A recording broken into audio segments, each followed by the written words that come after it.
Amém, amados? Vamos para a palavra do Senhor. Hoje nós vamos trabalhar mais uma vez a cultura do reino. E hoje nós vamos resolver essa equação aqui, ó.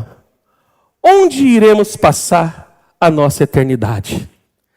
Você sabe onde você vai passar a tua eternidade, querido? Você está convicto a respeito da tua eternidade? Essa é uma equação, essa é uma necessidade, a última, né, que nós estabelecemos lá no Sermão da Montanha. Dividimos o Sermão da Montanha em 4 partes, trabalhando exatamente esse ponto aqui, ó. O desenvolvimento cultural busca suprir 4 necessidades do ser humano. Então nós trabalhamos há 4 cultos atrás. O ser humano necessita encontrar a felicidade. Todo ser humano está em busca da sua felicidade. Sim ou não? Todo mundo aqui está em busca da sua felicidade? Está todo mundo aqui sempre, né, buscando melhorar a sua qualidade de vida? Sim ou não? Isso faz parte do ser humano. Todos nós vivemos assim. Então todo o desenvolvimento cultural de todas as culturas existentes. Por que nasce a cultura? Por que uma cultura ela é desenvolvida? Exatamente buscando o bem-estar do ser humano, ok? Então, essa é uma necessidade primordial que todo ser humano carrega. A segunda necessidade que todo ser humano carrega dentro de si é: o ser humano necessita se relacionar com outros seres humanos.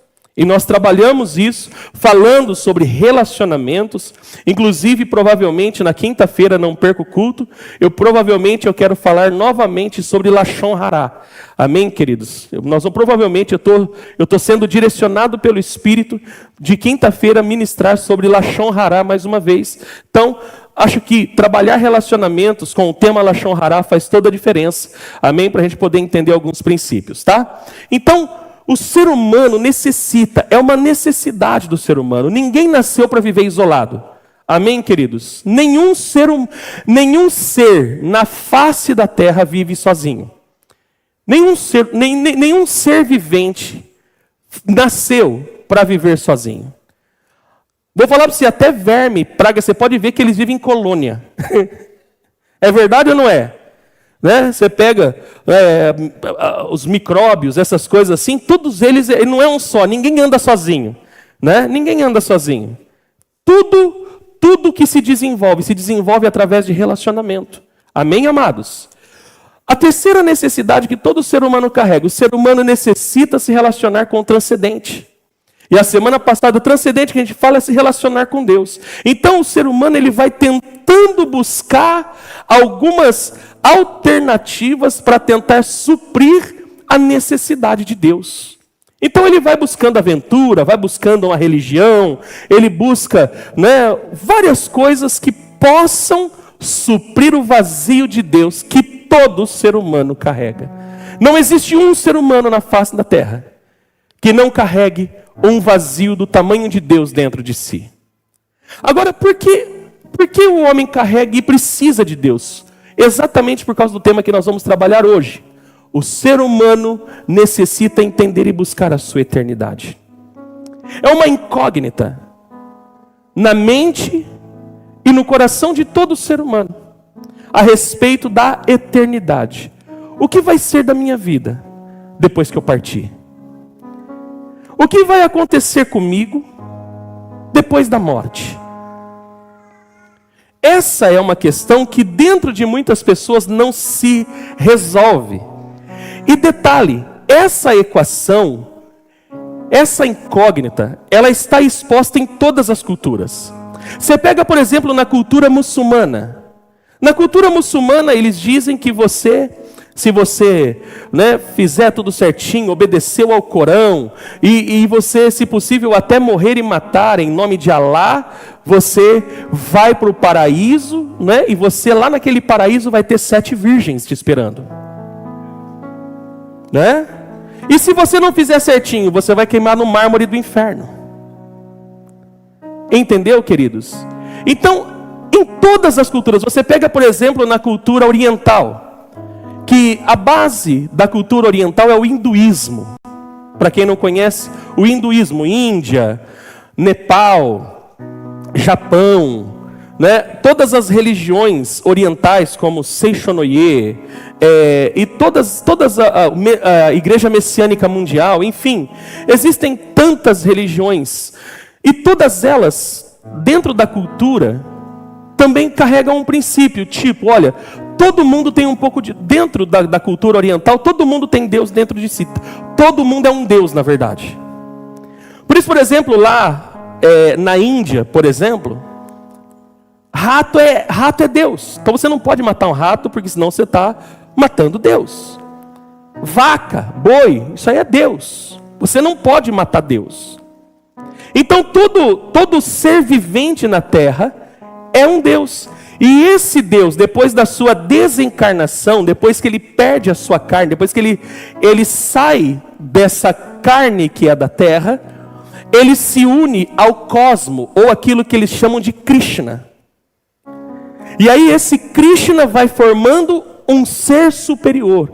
Este ser superior é formado de todos os seres menores que se unem a ele. Então você percebe que em todas as culturas, essa é uma incógnita. E qual está certa? Qual está certa? Como resolver essa equação sobre eternidade? Nós, dentro da cultura do reino, nós vamos ver que Jesus, ele ensina a respeito disso. Então vamos lá, querido. Ao longo dos séculos da existência humana, o homem tem buscado entender e encontrar resposta para resolver essa equação amplamente discutida pelas religiões, as filosofias e a ciência. Ser bom, ajudar os pobres, a teologia do purgatório, o Krishna, como eu acabei de falar, ter uma religião e falar com espíritos, né? Pessoas que buscam falar com o transcendente. São braços que tentam ligar o homem ao seu destino após a desencarnação. O que é desencarnação? É quando nós sairmos dessa carne. Perdemos o nosso corpo terreno, porque esse corpo, de acordo com a Bíblia, ele veio do pó, e para o pó ele retorna. O Espírito, que é o fôlego de vida, não é o Espírito Santo, amém? O Espírito, aspire e expira. Isso é Espírito. Essa vida que nós carregamos vem de Deus. Diferente dos animais que trazem a vida da terra. Quando Deus foi criar os animais, Ele ordenou a terra nasce, e a terra teve que nascer. Quando Deus disse às águas, produzam seres viventes, as águas teve que dar um jeito de produzir ser vivente. Mas o ser humano não. O ser humano, Deus criou, Ele formou o homem do pó da terra. E Ele soprou nas narinas do homem o seu fôlego de vida. Por isso, o ser humano, ele foi criado para ser eterno. Levante a sua mão e diga: eu fui criado por Deus com a eternidade dentro de mim. Pastor, se o homem foi criado para ser eterno, então por que o ser humano morre? De acordo com Paulo, muito claro, em Romanos 6,23 ele diz: mas o salário do pecado é a morte. Então a morte é o resultado do pecado. O homem não foi criado por Deus para morrer. Quando a Bíblia fala da imagem e semelhança, o homem, quando recebe o Espírito em suas narinas, ele recebe consigo a eternidade. Pastor, então quer dizer que se não tivesse entrado o pecado no mundo, estaria todo mundo vivo? Estaria todo mundo vivo. Porque o ser humano não foi criado para morrer. Por isso que, amados, é difícil quando nós perdemos alguém. Sim ou não? Quando alguém parte, quando alguém é promovido para a glória, para a eternidade, a gente sofre. E na verdade, amados, a gente não aceita a morte. Quem fala, eu tenho que aceitar a morte, ninguém aceita a morte. A gente aprende a conviver sem aquelas pessoas que a gente ama. Essa que é a realidade. A gente aprende a conviver sem, porque não tem outro jeito, ela não vai voltar. Ela não vai voltar.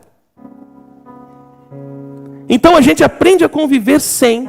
A gente aprende a construir a nossa vida, reconstruir a nossa vida sem a presença daquela pessoa. Mas ninguém aceita a morte. A morte, ela é inaceitável.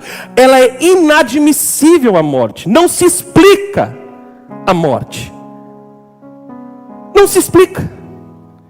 O que podemos dizer apenas é que a morte, ela é resultado do pecado. Por causa da desobediência, a morte chegou a todos os seres humanos. Então, queridos, o fato que é verdade, todo homem carrega a preocupação com a eternidade. Por quê? Em Eclesiastes 3:11 vai exatamente explicar o motivo. Essa primeira parte diz, ele fez tudo apropriado ao seu tempo, mas eu quero me apegar à segunda parte. Olha só, também pôs no coração do homem o anseio pela eternidade, ponto. Por que todo homem carrega esse ponto de interrogação sobre a eternidade? Porque a eternidade está dentro do ser humano. Todos nós, crentes ou não crentes, cristãos ou pagãos, todo ser humano, oriundo de Adão, de linhagem adâmica, e todo ser humano é de linhagem adâmica, todo ser humano carrega dentro de si o desejo pela eternidade. Sabe aquele desejo de voltar para casa? Sabe aquele desejo de voltar para casa? Por isso que o autor de Eclesiastes, o rei Salomão, ele diz o desejo. É como se fosse um desejo de estar num lugar melhor.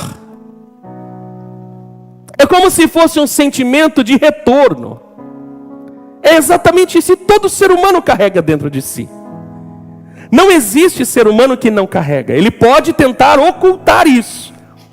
Mas todo homem, todo ser humano está preocupado porque nós carregamos a eternidade. Então Deus, na criação, Ele colocou no coração do homem o anseio pela eternidade. Mas aí essa vírgula, esse ponto vírgula, ele vai mostrar assim, mas mesmo assim, ele não consegue compreender inteiramente o que Deus fez. É por isso que o ser humano, ele vai vagando de um lado para o outro, tentando resolver as equações da sua vida. Então ele se relaciona com pessoas, se relaciona, né? E tem pessoas que pensam que quanto mais relacionamentos afetivos tiver, melhor é. Outras pessoas pensam que quanto mais número de amigos tiver, melhor é. Outras pessoas pensam que quanto mais aventuras viver, melhor é. Outras pessoas pensam de todas as formas, de todas as maneiras, tentando suprir, tentando encontrar essa resposta, tentando encontrar ou solucionar essa equação, como se eu coloco equação porque é como um problema matemático. Você vai quebrando a cabeça para você chegar num resultado, sim ou não? Você vai tentando resolver ela, é uma questão que não fecha. Então por que também pôs no coração do homem o desejo pela eternidade? Você carrega a eternidade dentro de você. Coloque a mão no teu coração e diga assim comigo, fala, eu carrego dentro de mim um desejo, um anseio pela eternidade. Todo ser humano carrega, amém? Porém, por causa do pecado, por causa da falta de direção que todo ser humano vive, então ele não consegue compreender isso. Então ele sabe que precisa da eternidade, então ele vai tentando buscar respostas. Ele vai tentando buscar respostas. E você vai descobrir que a resposta ela é única. Amém? No Sermão da Montanha, Jesus apresenta a solução para todas as necessidades que o ser humano carrega dentro de si. Aquelas quatro necessidades que nós expomos, Jesus resolve todas as equações do ser humano no Sermão da Montanha. Por isso não pare aqui, queridos. Essas ministrações, ela vai estar no aplicativo da igreja. Estude, busque. Você tem a oportunidade, os slides são apenas para você ter uma pauta, para você, como se fosse uma direção para você estudar.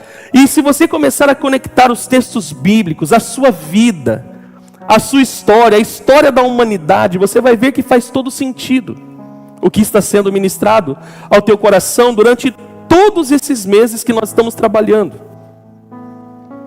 Então, queridos, Jesus ele apresenta a solução para todas as necessidades que o ser humano carrega dentro de si. E a eternidade, quando Jesus vai falar de eternidade, ele vai trazer 3 pontos absolutos. Amados, a respeito de eternidade não existe variação. Você vai ver que nem mesmo nas outras culturas existem variação. Então existem pontos absolutos a respeito da eternidade que Jesus vai apresentar no Sermão da Montanha, que precisamos permitir definitivamente nos convencer. Você precisa estar convencido dessas questões, para que não sejamos enganados pelas alegorias da filosofia e das religiões pagãs. Como, por exemplo, o kardecismo, que ensina que o ser humano ele vai reencarnar. Não existe isso.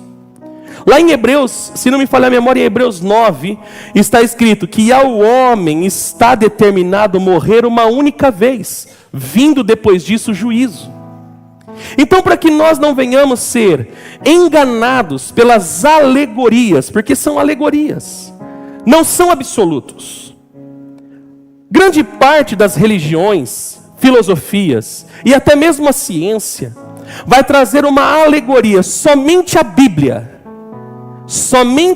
dentre tantas culturas, dentre tanto que se fala sobre a eternidade, somente as Sagradas Escrituras trazem absolutos sobre a eternidade. Só nas Escrituras você vai encontrar um absoluto. Amém? E esses absolutos são 3. Então vamos, para a gente poder entender melhor isso, vamos trabalhar esses absolutos. Absolutos do Sermão da Montanha sobre a eternidade. O primeiro absoluto: existem somente 2 caminhos a serem percorridos. Não existe um terceiro, não existe uma alternativa. Ah, pastor, mas eu já ouvi falar sobre o purgatório. O purgatório, queridos, vem de purgar, limpar, perfeito? Essa foi uma doutrina que nasceu no período do Papa Gregório. Uma doutrina que tentava resolver a equação de todo ser humano que tinha medo de morrer.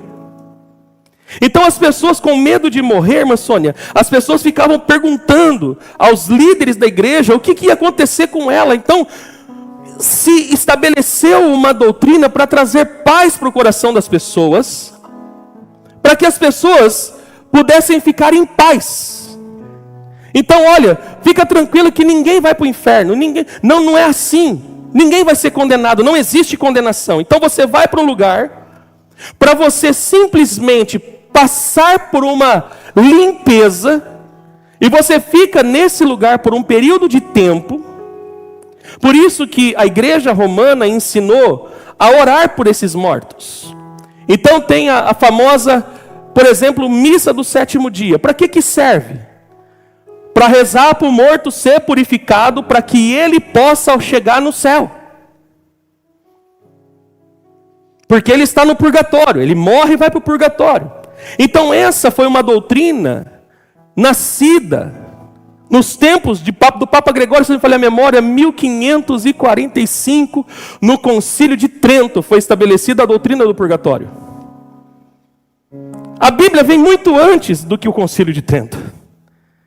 E não existe qualquer trecho bíblico, e em nenhuma outra cultura, você vai encontrar um terceiro caminho, como se fosse uma alternativa. Não existem. Existem apenas 2 caminhos a serem percorridos. Existem apenas 2 caminhos a serem escolhidos. Então vamos começar no Sermão da Montanha. Abra comigo a sua Bíblia, Mateus capítulo 7.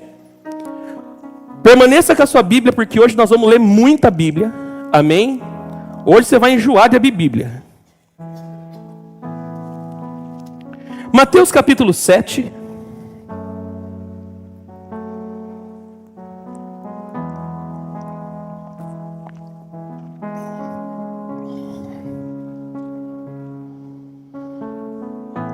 Versículo número 13 e 14. Diz assim: entrai pela porta estreita, porque larga é a porta e amplo o caminho que levam à perdição, e muitos são os que entram por esse caminho.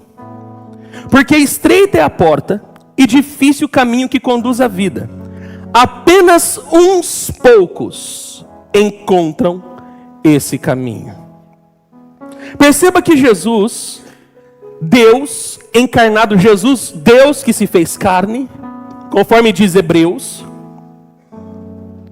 ele está no seu principal sermão, resolvendo as equações, as perguntas do coração do ser humano.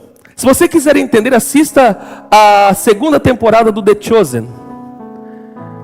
Você vai ver Jesus pregando e ele tentando elaborar um sermão para que as pessoas pudessem resolver os problemas da sua alma. E aí Jesus ele vai apontar, olha, tudo vai te revelar apenas 2 caminhos. E um deles você vai ter que percorrer. Ou você vai entrar por um caminho, ou você vai trilhar por um caminho que vai apontar para você para uma porta muito estreita, ou você vai caminhar por um caminho que te aponta para uma porta muito larga. Ao longo da Bíblia, você vai ver sempre o apontamento de 2 caminhos. Por exemplo, quando Deus dá a Torá, aqui em Deuteronômio, o livro de Deuteronômio chama Devarim, palavras, que é a repetição das leis, para aquela geração que iria entrar na terra prometida, porque a terra que o povo que saiu do Egito morreu no deserto, então havia uma nova geração. Então Moisés ele é obrigado a repetir todas as leis para essa nova geração, que iria ser liderada por Josué. Então Moisés, ele vai apresentar novamente as leis, e aqui ele fala em nome do Senhor, e aqui ele fala assim: hoje invoco o céu e a terra como testemunha contra vocês, de que coloquei diante de vocês a vida e a morte, a bênção e a maldição. Então, amados, não tem meia bênção, não dá para ser meio abençoado. Ou você é abençoado, ou você vive na bênção, ou você vive na maldição. Ou você escolhe a morte, ou você escolhe a vida. E a orientação de Deus qual é? Agora, escolham a vida, para que vocês e seus filhos vivam, e para que vocês amem o Senhor, seu Deus, ouçam a sua voz e se peguem firmemente a Ele. Então há 2 caminhos. Jesus ainda no Sermão da Montanha, ele vai dizer que só existem 2 senhores. Ninguém pode servir a 2 senhores, pois odiará um e amará o outro, ou se dedicará a um e desprezar o outro. Vocês não podem servir a Deus e ao dinheiro. O dinheiro é a única coisa na Bíblia que Deus chama de Senhor. Por que Senhor? Porque a palavra Senhor tem a ver com domínio. Então, de 2 uma, ou Deus governa a sua vida, ou o dinheiro, ou como a tradução original, mamon, que é um espírito maligno, que domina a pessoa por meio da ganância, por meio da avareza. Então, ou você é governado por Deus, ou você é governado pelas riquezas, ou você é governado por mamon. Não dá para você agradar esse e agradar esse ao mesmo tempo. A história da Bíblia, a história do mundo, até mesmo em outras culturas, seja na cultura muçulmana, seja em outras culturas, todas as culturas apresentam apenas 2 caminhos. E nós, como pessoas, como seres humanos pensantes, decidimos em qual caminho iremos trilhar. Para a eternidade também só existem 2 lugares. E cabe a nós, através do que cremos, decidir o lugar onde iremos passar a eternidade. Porque o caminho que você escolher viver é o caminho que vai determinar a sua eternidade.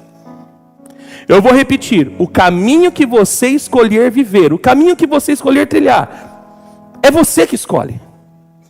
E isso não é livre-arbítrio, isso é livre agência. Deus te deu o poder de escolher o caminho que você quer seguir. Você é livre para agir. Você é livre para escolher os seus próprios caminhos. Amém, queridos? Então cabe a você escolher. Agora, o caminho que você escolher viver é o caminho que vai determinar a sua eternidade. Para você entender, vamos abrir nesses textos bíblicos? Abram aí. Primeiro, Lucas capítulo 16.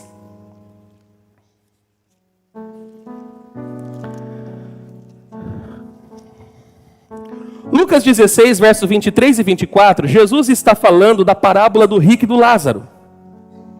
E Jesus vai mostrar o quê? Que existem dois lugares. Que é o caminho que se trilha, que determina o fim.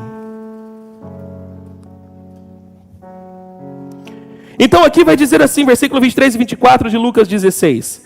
Mas no Hades, onde estava em tormentos, ele olhou para cima e observou Abraão ao longe, com Lázaro ao seu lado.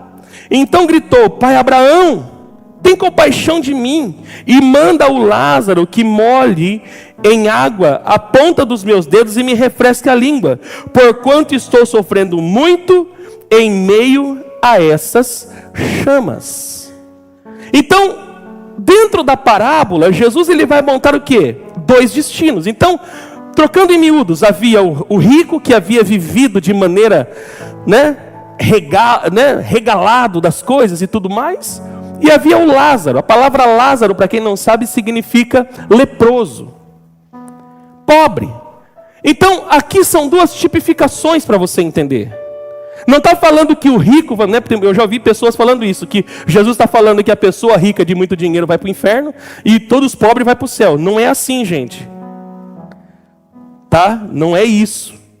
Aqui são duas tipificações. O rico representa pessoas que escolheram viver os prazeres dessa vida. E o pobre representa a pessoa que ele se restringiu dos prazeres dessa vida. E cada caminho desse apontou para um destino. Lá no final, na parábola, Jesus vai dizer o quê? Que o pobre, aquele que não desejou, aquele que não viveu, não escolheu viver os prazeres dessa vida, ele encontrou o pai Abraão. Abraão representa a eternidade. Mas o outro foi para onde? Estava em chamas. Dois lugares. Não vai haver um terceiro. Você não vai ver, por exemplo, ele falando, fala para aquele, num terceiro lugar. Não existe o terceiro lugar. E é o caminho que nós escolhemos trilhar que vai determinar o nosso destino. Agora vamos para 2 Tessalonicenses 1, versos 6 ao 10.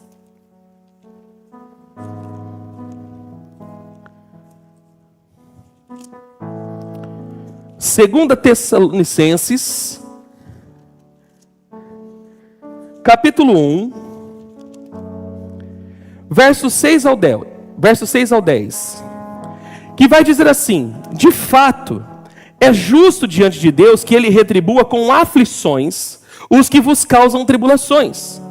E quanto a vós que sois atribulados, vos dê pleno alívio, bem como a nós, assim que o Senhor Jesus se revelar do céu com seus anjos poderosos em meio às chamas flamejantes.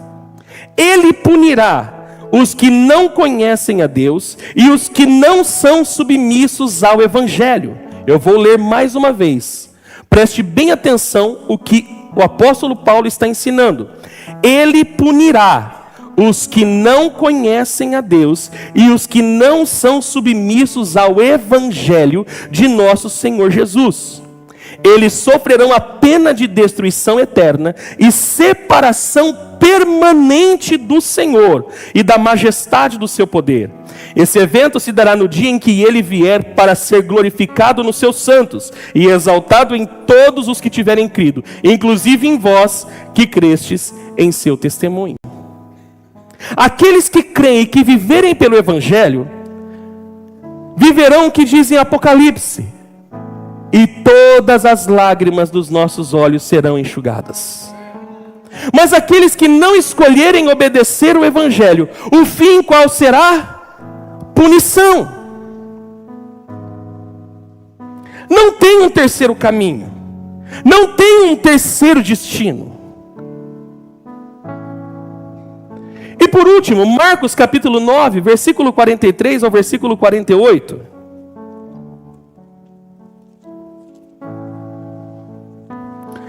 Marcos 9, verso 43 ao 48.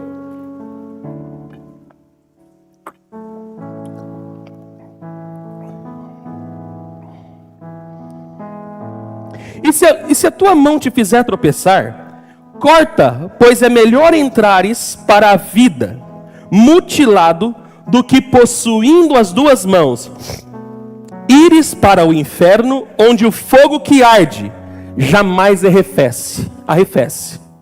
Naquele lugar, os teus vermes devoradores não morrem, e as chamas nunca se apagam.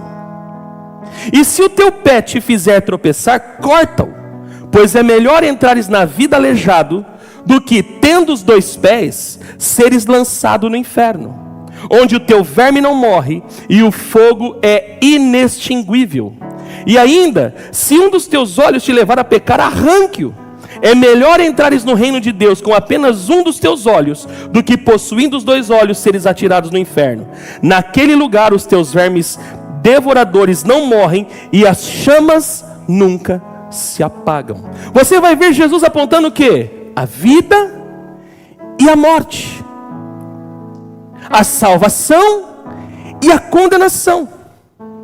E tudo está determinado ao caminho que você escolhe viver. É você que vai determinar, querido, a tua eternidade.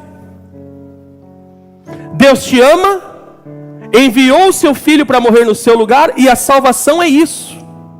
Você não pode fazer nada por sua salvação. E aqui eu não estou falando que você vai fazer alguma coisa para ser salvo. O que eu estou dizendo para você é que hoje está apontado dois caminhos para toda a humanidade. E cabe a nós, por meio da nossa livre agência, pelo nosso poder de escolha, determinarmos o caminho que nós queremos viver. Ou você escolhe obedecer o Evangelho, se restringir da vida, entre aspas, da vida que o mundo apresenta, para alcançar a vida, do que você viver dissolutamente e o seu destino não ser um destino tão bom assim. Perfeito? A porta estreita é a alegoria de uma vida de renúncias por causa do reino de Deus. Abra comigo, por gentileza, Mateus 11:12.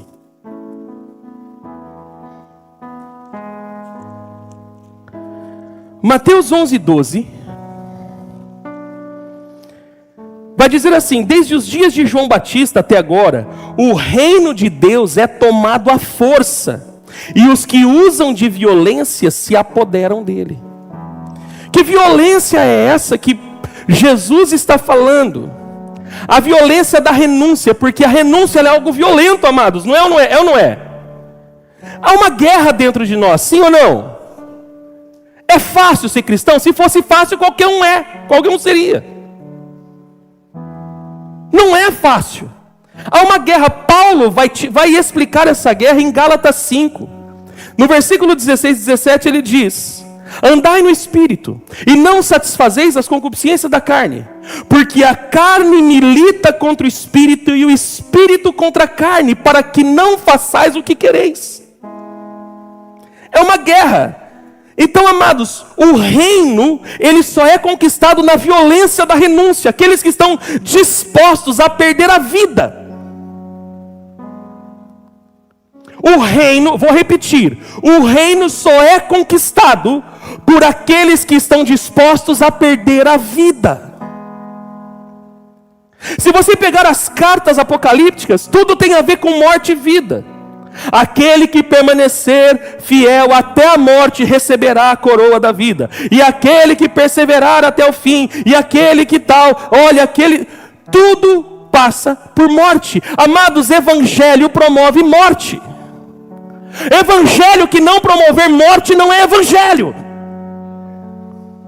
A mensagem do evangelho é morte. Por isso que Paulo diz: fui crucificado com Cristo, e agora vivo, não mais eu, mas Cristo vive em mim. Então, se o evangelho de Jesus, se o evangelho bíblico não está trazendo morte ao seu coração, morte à sua vida, não é evangelho. É violência.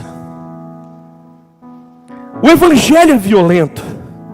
Então, amados, o reino, ele só é conquistado por aqueles que estão dispostos a perder a vida.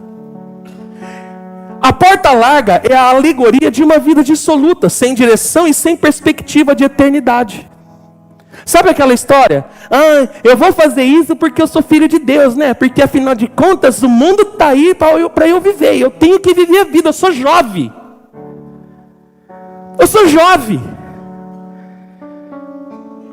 O velho Salomão, velho de guerra, em Eclesiastes 12:1, ele diz: lembra-te do teu Criador nos dias da tua mocidade. Lembra-te do teu Criador nos dias da tua mocidade, para que não cheguem os maus dias. O que é os maus dias? A velhice. E você vai dizer nesses dias: eu não tenho prazer nesses dias. Viver é uma maneira de viver apenas os prazeres dessa vida, sem construir absolutamente nada de valor eterno. Eu quero perguntar para você, querido, vocês que eu não tive muita vivência nesse mundo, muito pouco eu vivi nesse mundo. Eu fui conduzido à igreja, foi me apresentado o evangelho aos 11 anos, aos 13 eu me batizo, e passo a viver um processo de conversão que não foi tão fácil.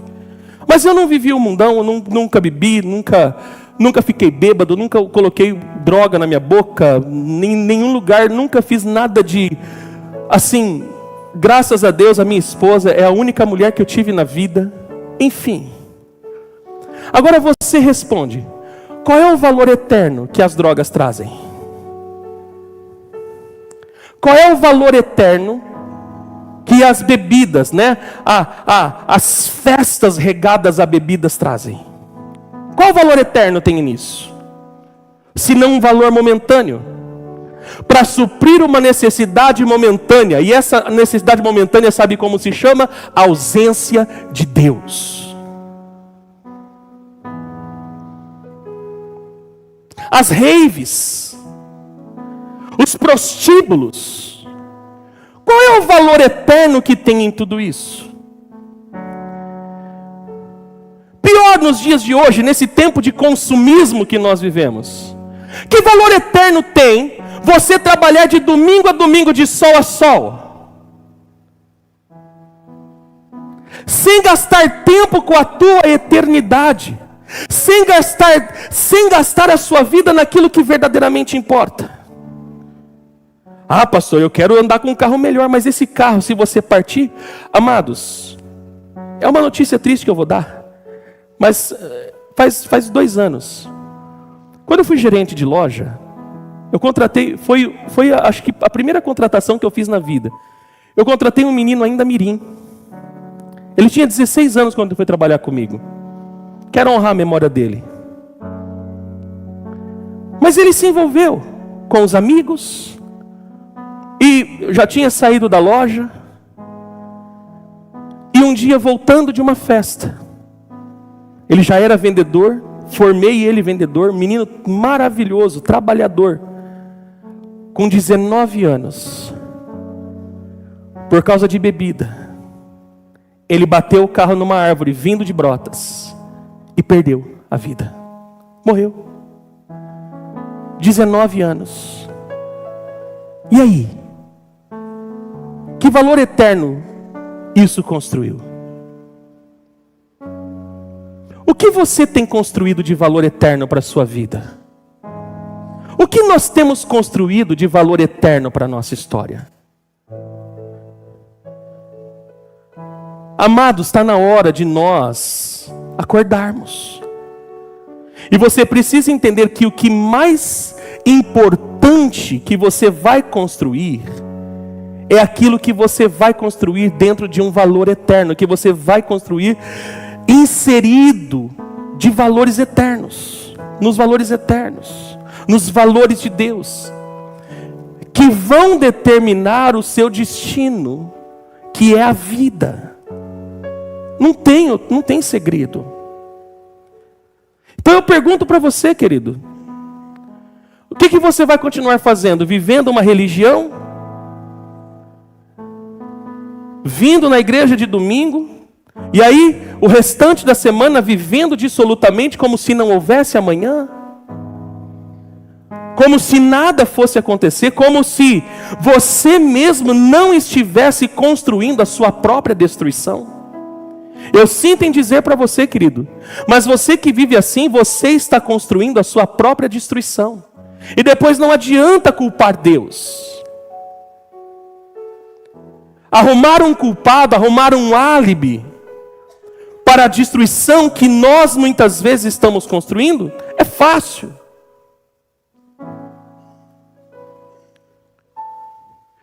Em um sermão aos discípulos, olha o que Jesus diz.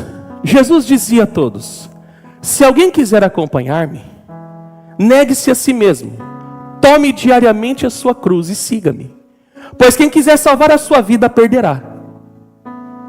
Quem quiser salvar a sua vida, perderá. Se você, amados, quer viver a sua vida, viva.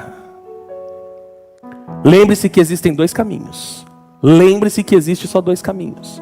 Não, pastor, eu quero salvar a minha vida, porque eu sou jovem. Eu sou jovem e olha, eu quero viver, eu quero... Vai, querido. Entra nessa vibe e vai. Entra de cabeça nela.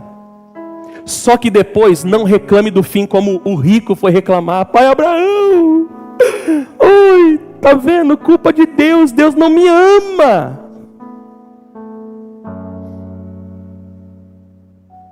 Quem quiser salvar a sua vida vai perder ela.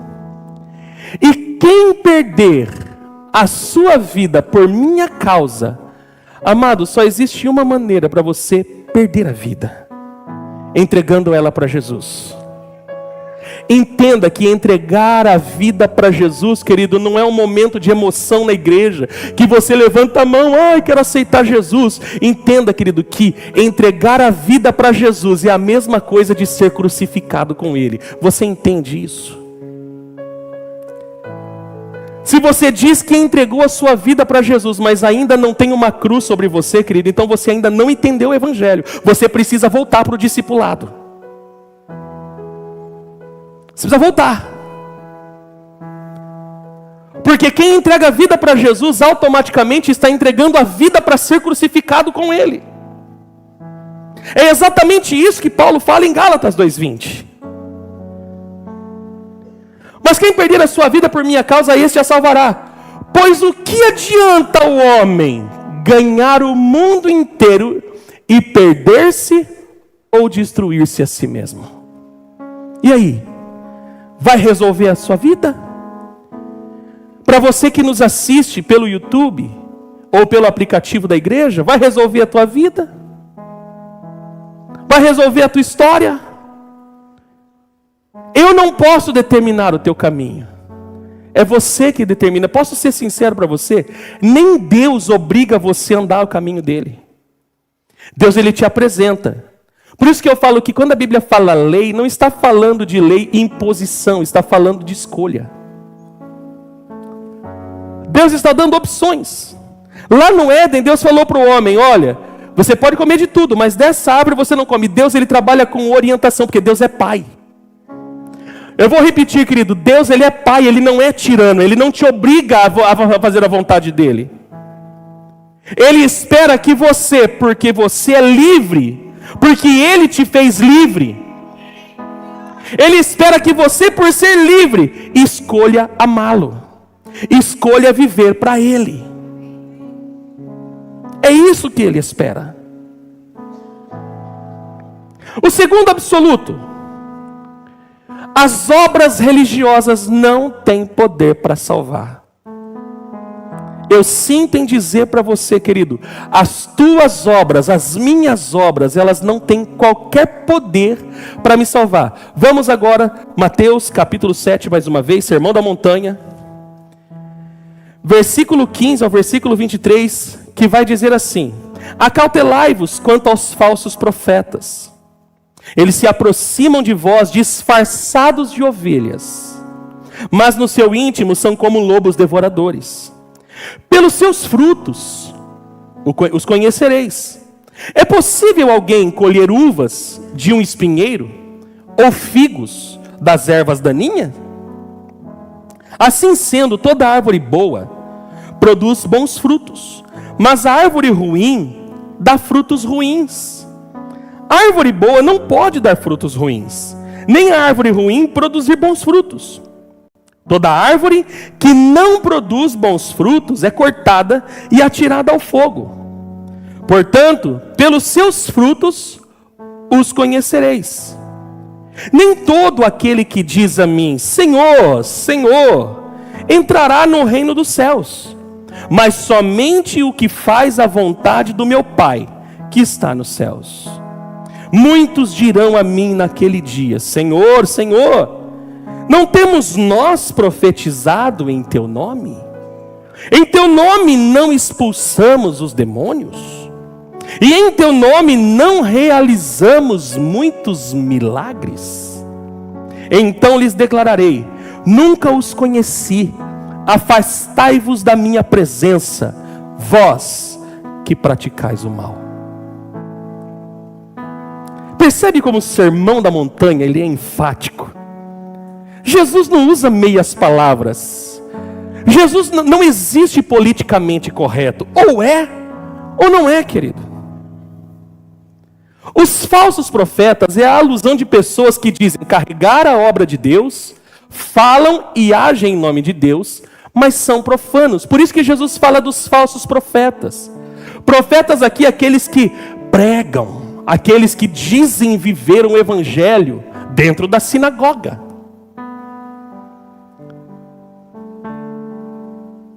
Na frente dos outros, nossa, maravilhoso, olha como é homem de Deus. Pastor, mas essa pessoa é salva, porque olha como Deus usa. Preste bem atenção, querido. Escute o que eu vou dizer para você. Para Deus usar, Ele usa quem Ele quiser. Até a mulinha de Balaão. Então, amado, se você é usado por Deus, entenda que você não tem mérito nenhum. Sinta-se como uma mula de Balaão. Porque Deus usa quem Ele quer. Agora não é porque Deus usa que significa que é salvo.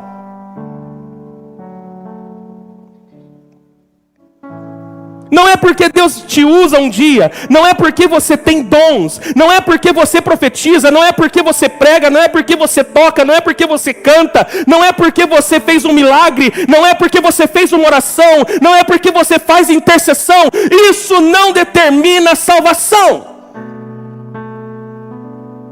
As nossas obras não têm poder para salvar. Por isso Jesus ele vai dizer, cuidado com os falsos profetas.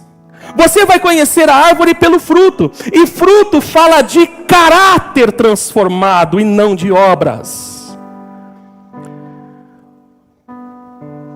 É servo de Deus na igreja, prega na igreja, canta na igreja, profetiza na igreja, ora em línguas na igreja, mas não tem caráter, não é salvo. Não nasceu de novo, não é salvo. Tem que nascer de novo. Não interessa as minhas obras, não interessa o que eu faça. O padrão dos frutos esperado por Deus, que Deus espera de nós, é o caráter transformado, nos tornando a imagem de Jesus. Você não foi chamado para fazer obras para Jesus, você foi chamado para ser a expressão dele na terra. Se fosse para fazer obra, Deus teria multiplicado as mulas de Balaão. Mas não, Ele não chamou mulas de Balaão, Ele nos chamou de filhos. E filho é a expressa imagem do Pai. Os filhos têm que carregar a expressa imagem do Pai. Vamos ler Gálatas 5, 22, 23, abre a sua Bíblia. Eu sei que está escrito, mas vou abrir.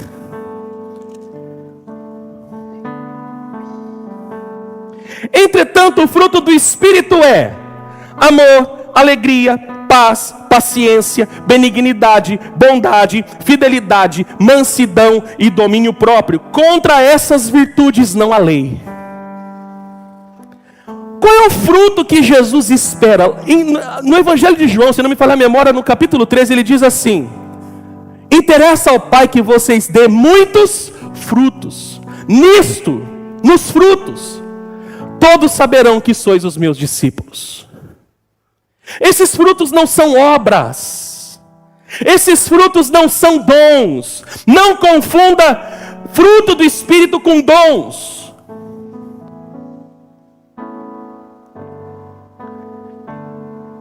As nossas obras religiosas não determinam a nossa salvação. Quem nos ensinou que as nossas obras determinam? Olha, eu vou dar o dízimo para ser salvo. Não é igual uma vez um determinado pastor, né, um determinado missionário televisivo falou, porque lá em Malaquias 3,10 diz que aquele que rouba a Deus, e se você ia lá em Apocalipse fala que o ladrão não vai para o céu, então se você rouba a Deus e não dá dízimo, você vai para o céu, você vai para o inferno. Quem ensinou isso? Meu Deus do céu, isso é heresia das braba. Eu tenho nojo desse tipo de heresia. Sabe o que é nojo? Eu tenho nojo. Porque quer coagir as pessoas a dar dinheiro. Você não é salvo pelo dízimo que você dá. Você é dizimista porque já foi salvo. Você não faz boas obras para ser salvo. Você faz boas obras porque você já foi salvo. Tudo que eu faço é resultado daquilo que Cristo já fez por mim. Eu não faço nada para conquistar, porque Ele já conquistou por mim. Então tudo que eu faço é motivado por aquilo que Ele já fez, não por aquilo que eu faço. Esse é o fruto que Deus espera. Caráter transformado tem que nascer de novo. 2 Coríntios 3,18, abram aí. 2 Coríntios 3,18. Mas todos nós, com a face descoberta, contemplamos, como que por meio de um material espelhado, a glória do Senhor, conforme a sua imagem, preste bem atenção, conforme a sua imagem, estamos sendo transformados, com glória crescente, na mesma imagem que vem do Senhor, que é Espírito. Então, nós estamos todos os dias sendo transformados em quê? Em estrelinha gospel? Deus não tem estrelinha, querido. Quem que nós estamos nos tornando? Amados, você pode se tornar o que você quiser. Você pode se tornar um cantor famoso, um pregador famoso. Eu não tenho nada contra os famosos, entendo o que eu estou dizendo, tá? Pelo amor de Deus, entendo o que eu estou dizendo. Não tenho nada contra os famosos. O que eu estou dizendo é, você pode tornar qualquer coisa nessa terra. Você pode ser reconhecido nessa terra, mas ao mesmo tempo você pode não ser conhecido no céu. Aí eu pergunto para você, o que vale ser conhecido na terra e não ser reconhecido no céu? Senhor, mas em teu nome nós profetizamos. Pregou muito. Não nasceu de novo, não vai ver o reino. Senhor, olha, eu arrastei multidões e elas cantavam para o Senhor com as músicas que eu cantava. Eu até escrevia música. Posso falar a verdade para você? Bom, deixa quieto, eu não vou falar nada não. Senão vou escandalizar. Romanos 8, 29.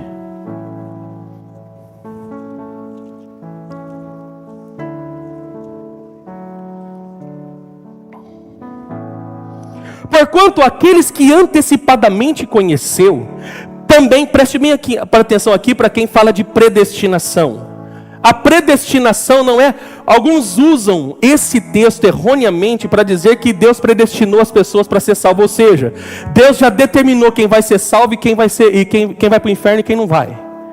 E não é isso que o texto está dizendo. Veja aqui, também os predestinou para serem semelhantes à imagem do seu filho, a fim de que ele seja primogênito entre muitos irmãos. Eu quero ler a segunda parte do versículo, que diz assim: para serem semelhante à imagem do seu filho. O propósito, a ideia da salvação é nos tornarmos parecidos com o Filho, é nos tornarmos parecidos com Cristo. A ideia da salvação não é você ter uma estrelinha na testa e dizer, olha, o Vitão é eleito, Ele está eleito. Deus já sabia que Deus já determinou que ele foi salvo. Não é isso que o texto diz. Não é isso que o texto diz. Você foi predestinado para se tornar a imagem do Filho. Então, amados, nós devemos reproduzir Cristo. Levante a sua mão e diga: eu preciso reproduzir Cristo. Entendeu, querido? Você precisa reproduzir Cristo em casa. Tem que começar em casa, inclusive.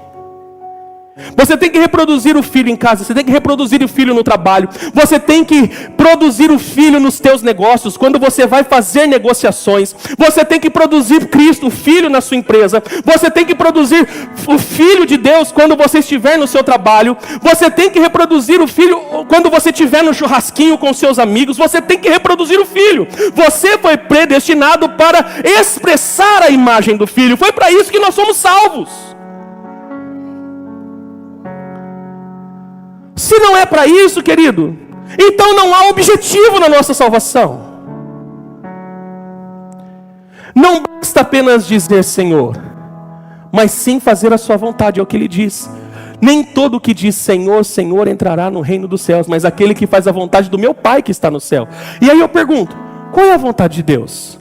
Paulo vai dizer em 1 Tessalonicenses 4, do 1 ao 3, dizendo: finalmente, irmãos, pedimos a vocês e os exortamos no Senhor Jesus, que assim como aprenderam de nós, levanta sua mão e diga comigo, aprenderam de nós, as pessoas têm que aprender a viver com você.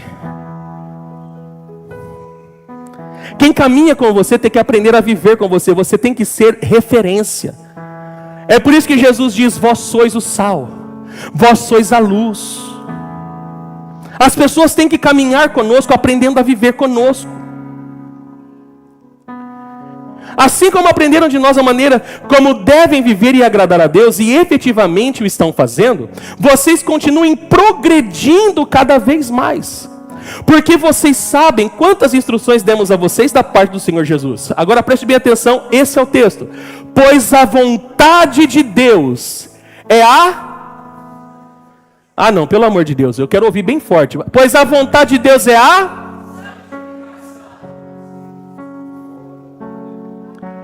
Jesus diz: nem todo que diz Senhor, Senhor entrará no reino dos céus, mas aquele que faz a vontade do meu Pai. E qual é a vontade de Deus? A vontade de Deus está acima das suas ocupações ministeriais, das suas ocupações religiosas. A vontade de Deus está dentro de nós, é a santidade, é uma vida santificada. Entenda, querido, o processo de salvação. Entenda que salvação não é uma condição, é um processo. E esse processo, ele não dependeu de nós. Primeiro, você é salvo porque alguém pregou o evangelho para você. Amado, você lembra quando a primeira pessoa pregou o evangelho para você? Quem lembra da primeira pessoa que pregou o evangelho para você? Lembra?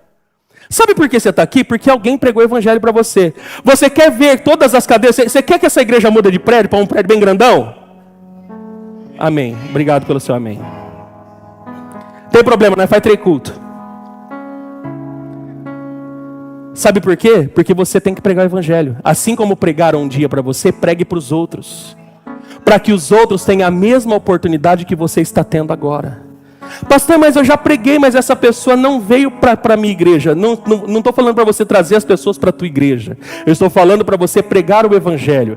Por quê? Paulo ensina essa dinâmica em 1 Coríntios, quando ele diz: Paulo prega, Apolo rega, mas quem dá o crescimento é o Espírito. Deus vai colocar cada um no seu lugar. Amém, não amém? Então não é para encher a Shalom, é para povoar o reino. O reino está acima da Shalom. Quem está comigo? Eu quero profetizar que vai haver um crescimento em massa em todas as igrejas nessa cidade, querido. Em nome de Jesus. Porque Deus vai aumentar o número dos que vão ser salvos. Amém? E porque o evangelho foi pregado, você ganhou a fé. Nem a fé que foi necessária para você crer não veio de você. A fé que nós recebemos foi produzida pelo evangelho. Se não fosse o evangelho, não haveria fé. A fé vem pelo ouvir, e ouvir a palavra. E porque você creu em Jesus, você se arrependeu. O arrependimento fala de um caminho de retorno. O arrependimento é a garantia do caminho ruim, errado, errôneo, terrível que você estava trilhando. E você então passa a caminhar diferente. Arrependimento mais a conversão. O que é a conversão? A palavra conversão vem do termo metanoia. É mudar a rota. Você estava caminhando de uma maneira e agora você está caminhando. Isso envolve transformação de mente, não é só costumes. Quem está me entendendo? O que acontece com a religiosidade é que a religiosidade ela impõe o costume. Então as pessoas mudam de costume, mas não mudam de caráter. Então é fácil você botar um terno numa pessoa, é fácil você botar uma gravata, botar uma saia na irmã. Fazer com que ela não corte o cabelo, não use o batom, não passe uma maquiagem, não raspe o sovaco, é fácil. Eu posso impor isso. Sabe o que eu não posso impor? A transformação de caráter. Porque só o Espírito é capaz de convencer o homem do pecado, da justiça e do juízo. Por isso que tem muitas pessoas religiosas dentro de igrejas, mas não estão salvas, porque não experimentou a verdadeira conversão. Porque não permite o Espírito mudar, transformar a sua mente. Porque conversão não é mudança de costume, é transformação de mente. Porque na medida em que sua mente é transformada, a sua maneira de pensar é transformada, o teu caráter também é transformado. E porque você se converteu, você se batiza. O batismo é a obra da regeneração, é um novo nascimento. Ah, pastor, mas o batismo não salva. O batismo não salva, mas o batismo é obra da salvação. Por isso eu quero dizer para você, querido, fé sem batismo não é salvação. Se você diz que tem fé, mas não se batizou, então você não tem fé. Eu costumo dizer, amados, eu quero ser bem enfático, não se batizar, dizendo que crê, é a mesma coisa que você negar a tua própria fé. Porque o batismo é oferecido aos que creem, amém? O batismo é oferecido a todos os que creem. Se você crê, você se batiza. Você não se batiza para crer, você se batiza porque creu. E o batismo é a obra do novo nascimento. Como Paulo explica em Romanos 6, nós estamos sendo sepultados com Cristo, assim na semelhança do seu sepultamento, e estamos ressurgindo para andarmos em novidade de vida. Por isso quem diz que crê e não se batiza está negando a fé. Agora preste bem atenção. Todo esse caminho vai te levar para onde? É a vida que você vive hoje. É a vida que você vive hoje. A palavra santificação vem do termo grego, ou santo, vem do termo grego agion, que significa separado. Você não é desse mundo, querido. Ele te separou, Ele te elegeu, Ele te escolheu. Não é para você viver igual aos outros. Mais uma vez vou repetir o que eu sempre digo. O cristianismo não te faz melhor do que ninguém, mas ele te faz diferente. O fato de nós sermos cristãos não determina que nós somos melhor que ninguém. Nós não somos. Não somos melhor do que ninguém, mas nós somos diferentes. Se você diz que crê, mas não é diferente, se o teu caráter não é diferente, então você não se converteu. Não há conversão nisso. Porque a conversão precisa me levar à santificação. Eu não vou andar mais nos caminhos errôneos que eu andava. Abra comigo, por gentileza, Efésios capítulo 4.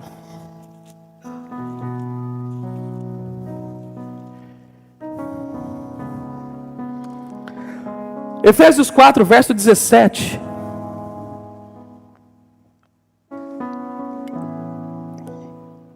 Sendo assim, eu vos afirmo e no Senhor insisto, para que não mais vivais como os gentios que vivem na inutilidade dos seus pensamentos. Eles estão com o entendimento mergulhado nas trevas e separados da vida de Deus, por causa da ignorância em que vivem, devido ao embrutecimento do seu coração. Havendo perdido toda a sensibilidade, eles se entregaram a um estilo de vida depravado, cometendo com avidez toda espécie de impureza. Entretanto, não foi isso que vós aprendestes de Cristo. Vou repetir esse texto. Entretanto, não foi isso que vós aprendestes de Cristo.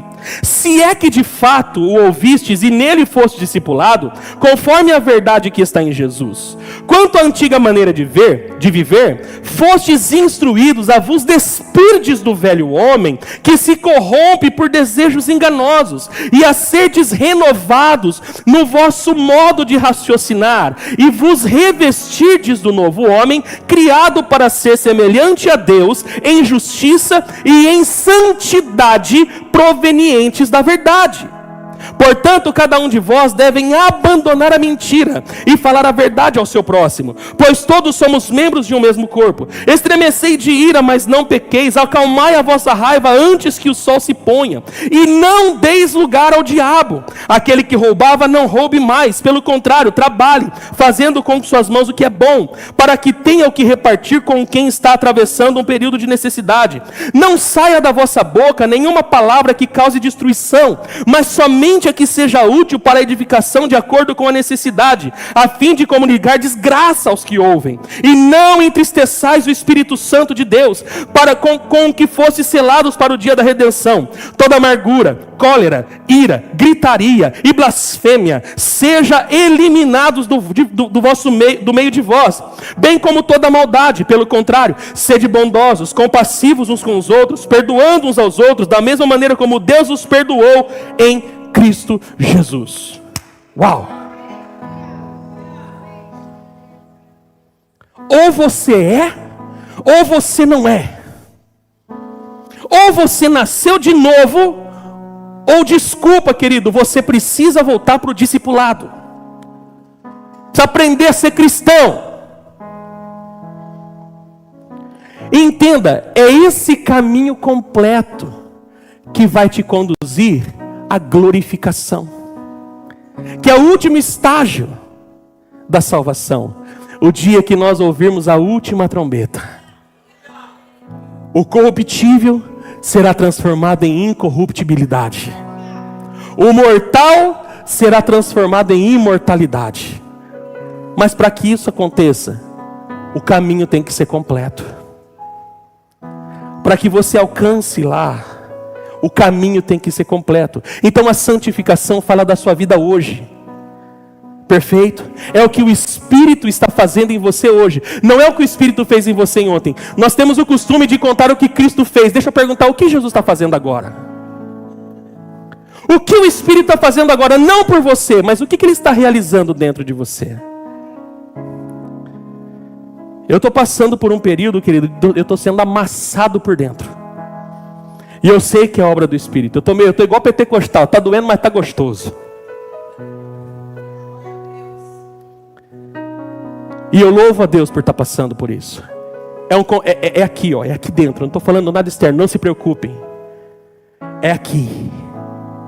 O Espírito está produzindo aqui. Então deixa eu falar para você, o que o Espírito está produzindo hoje em você?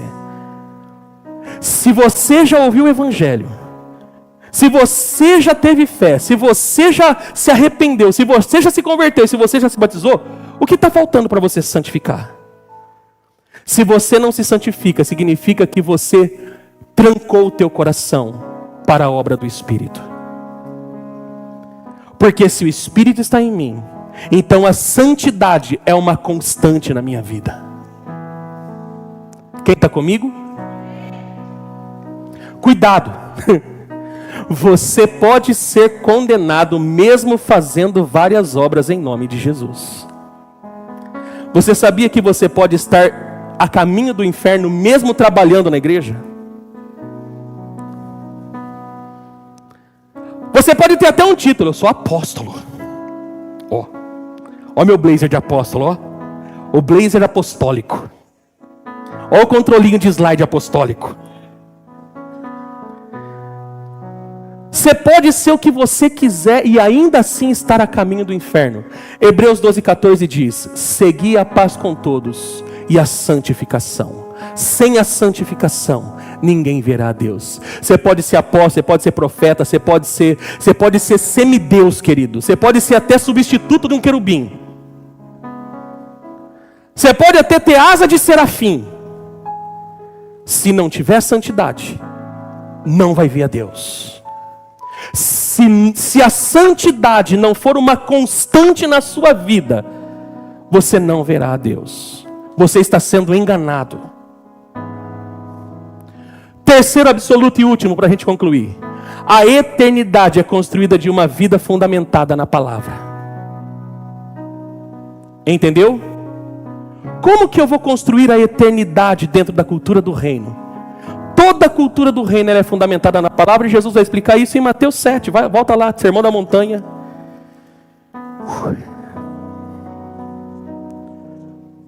Peço um pouquinho de paciência aos irmãos, provavelmente a gente vai exceder uns 5 minutinhos do nosso horário. Só para eu concluir essa mensagem, por favor, não fiquem bravos comigo. Quem me dá 5 minutos? Levanta a mão. 5, 10, 15, 20, eu posso pregar até 2 horas da tarde. Vou entrar igual o Paulo. E Paulo estendendo o seu discurso. Só espero que não tenha nenhum eutico aqui para cair da janela. Amém? Porque eu não sei se eu vou ressuscitar você. Aleluia. Versículo 24 ao versículo 27. Assim, todo aquele que ouve as minhas palavras e as pratica, será comparado ao homem sábio, que construiu a sua casa sobre a rocha. E caiu a chuva, vieram as enchentes, sopraram os ventos e bateram com violência contra aquela casa. Mas ela não caiu, pois tinha seus alicerces na rocha. Pois todo aquele que ouve essas minhas palavras e não as pratica, é como um insensato que construiu a sua casa sobre areia.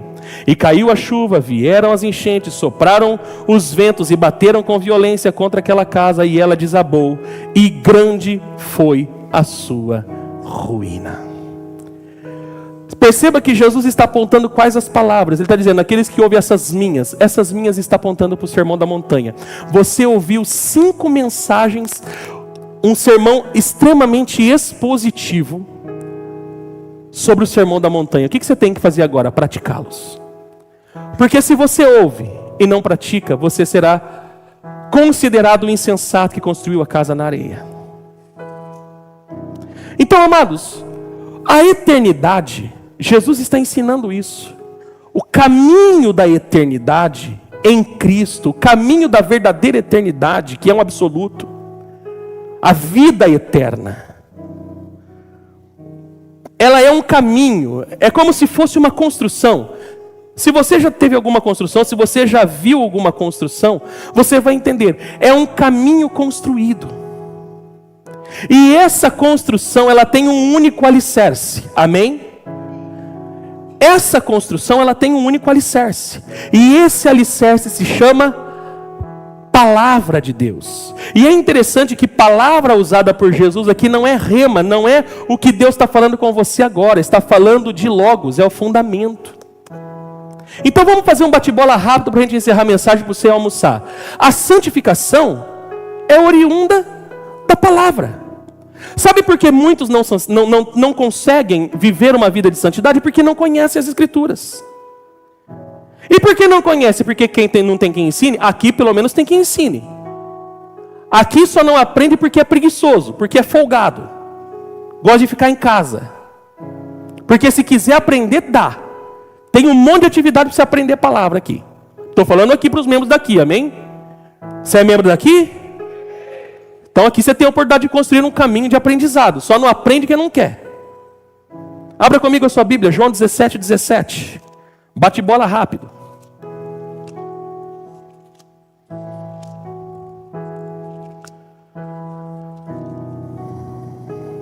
Santifica-os pela tua verdade.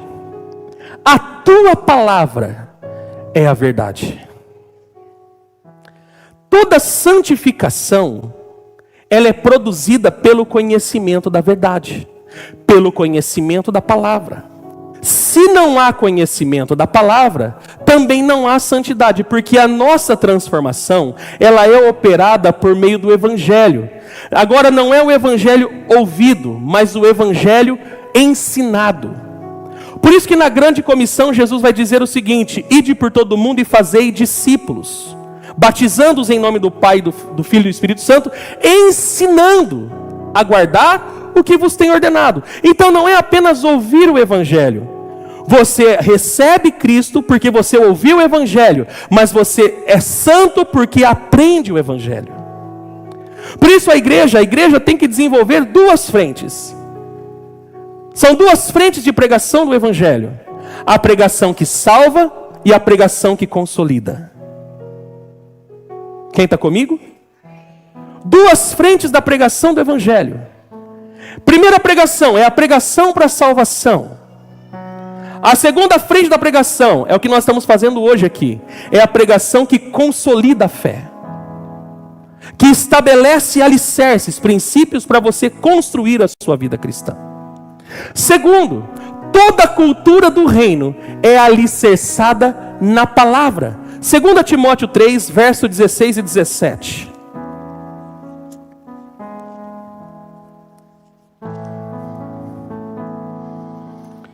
Toda a Escritura é inspirada por Deus e proveitosa para ministrar a verdade, para repreender o mal, para corrigir os erros e para ensinar a maneira certa de viver. Olha só, eu vou repetir. Toda Escritura é inspirada por Deus e proveitosa para ministrar a verdade, para repreender o mal, para corrigir os erros e para ensinar a maneira certa de viver, a fim de que todo homem de Deus tenha capacidade e pleno preparo para realizar todas as boas ações. Toda a cultura do reino de Deus é alicerçada na palavra. Então, amados, não adianta falar de cultura do reino, porque a modinha, né? A modinha do século 21 é falar de cultura do reino. A cultura do reino, o reino, é o reino, Vitor, o reino. Mas que reino é esse? Se não tiver palavra, não tem reino. Se não tem evangelho, não tem reino, porque toda a estrutura da cultura do reino é desenvolvida nas Escrituras. Colossenses 3,16. Colossenses 3,16 vai dizer: habite ricamente em vós a palavra de Cristo. Habite ricamente em vós a palavra de Cristo. Ensinai e aconselhai uns aos outros com toda a sabedoria, cantai salmos, hinos, cânticos espirituais, louvando a Deus com gratidão no coração. Tudo que eu canto, tudo que eu faço e ensino deve ser proveniente da palavra que está guardada dentro de mim. Obrigado pelo seu amém. Tem que ser proveniente da palavra que está guardada em mim. Terceiro, devemos nos apegar à palavra. Amém? Você não tem que estar preso no pastor. Você não tem que estar preso numa entidade religiosa. Você tem que estar preso na palavra, querido. Tito 1:9.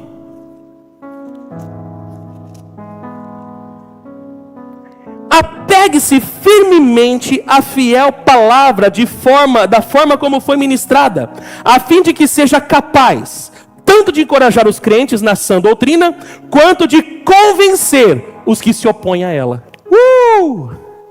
Vou ler de novo, olha que maravilha. Apegue-se firmemente à fiel palavra, da forma como foi ministrada, a fim de que seja capaz tanto de encorajar os crentes na sã doutrina, quanto de convencer o que se opõe a ela. Palavra. A regeneração, o novo nascimento, como eu acabei de falar, é produzido pela palavra. 1 Pedro, capítulo 1, versículo 23. Fala a verdade, você nunca foi num culto que você abriu tanto a Bíblia como esse, hein? Você agradece a Deus porque você está abrindo a Bíblia?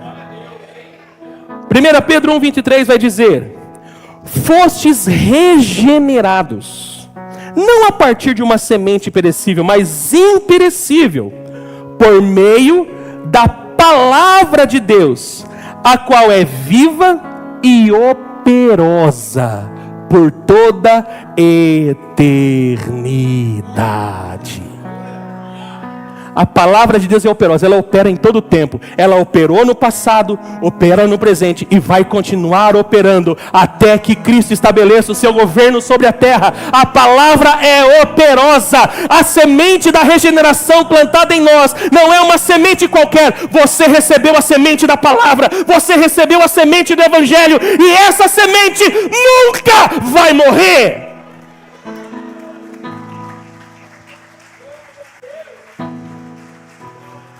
Guardar a palavra é a certeza de que conhecemos a Deus. Abra comigo, 1 João capítulo 2.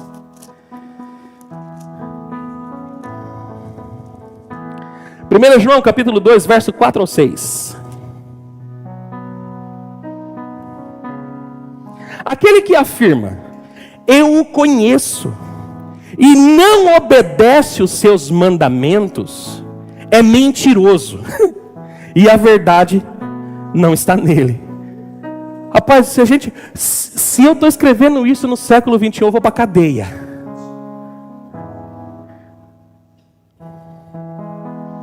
Mas todo que guarda a sua palavra, neste o amor de Deus tem verdadeiramente se aperfeiçoado. E dessa forma sabemos que estamos nele. Quem declara que permanece nele, também deve andar como ele andou. Se você fala que você está em Cristo, você tem que no mínimo andar do jeito que ele andou. Ele não é o jeitão de andar não, viu? Fala de semelhança de caráter. E por último, quem pratica a palavra será bem-sucedido. Tiago, capítulo 1, versículo 22 ao 25. Sede praticantes da palavra, e não simplesmente ouvintes, iludindo a vós mesmos. Porquanto, se alguém é ouvinte da palavra, e não praticante, é semelhante a um homem que contempla o próprio rosto no espelho, e depois de admirar a si mesmo, sai e logo se esquece da sua aparência. Porém, a pessoa que observa atentamente a lei perfeita, a lei da liberdade, e nela persevera, não sendo ouvinte negligente, mas praticante zeloso, será muito feliz em tudo o que empreender. Querido, quer construir algo de valor eterno? Quer ser feliz em tudo que você faz? Pratique a palavra. A palavra de Deus não erra. Obrigado pelo seu amém. A palavra de Deus não erra, querido. Amém? Busque aprender, cultivar e praticar, e nunca se desviar desses absolutos. São 3. Grave, decore. Depois você vai receber lá no aplicativo da Igreja os slides. Pratica. É com um alvo na eternidade, como o pastor Jean ministrou aqui. Aqui na terra, uma vida bem sucedida. Mas nós não miramos só aqui, nós carregamos uma esperança. A nossa eternidade, amados, a eternidade para nós da cultura do reino, ela não é uma incógnita, ela é uma esperança. Amém? Ela não é uma incerteza para nós é uma esperança. Nós carregamos uma esperança. Que esperança? Cristo em nós, a esperança da glória. Obrigado pelo seu amém. Cristo em nós é a esperança da glória. Amém? É com um alvo na eternidade que todo cristão desenvolve a cultura do reino. Por que nós praticamos a cultura do reino? Só para viver bem aqui? Não, é para alcançar a eternidade. Lembre-se que a cultura do reino não são práticas religiosas, mas um estilo de vida que converge em Jesus. Amém? Cultura do reino não são práticas, é um estilo de vida. A sua vida, minha vida, nossa vida, ela tem que convergir na vida de alguém. E esse alguém é a pessoa de nosso Senhor Jesus Cristo. Só se você entendeu a mensagem, aplauda a Ele, porque Ele é digno de receber a honra, a glória, o louvor e a adoração. Se coloque de pé para encerrar o culto.